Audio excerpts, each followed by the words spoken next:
Hey, what's up guys? In this video we're going to talk about inline function in C++ programming. The inline keyword is used to create one inline function, and the syntax is first you have the inline keyword, then the return type of the function, then the name of the function, and then inside the parentheses we have the parameter list, and then inside the curly braces we write the body of that function.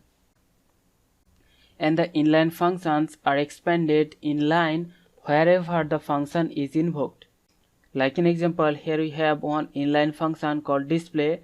So because this is one inline function, so wherever we call the display function in our program, the body of the display function will be copied to the function call at the time of compilation. So the inlining is a request to the compiler, not a command.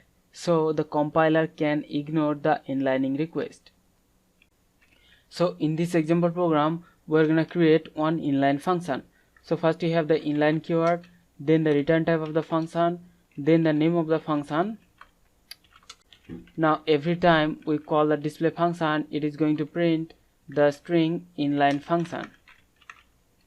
And then we have one line break. And wherever we call the display function from inside the main method,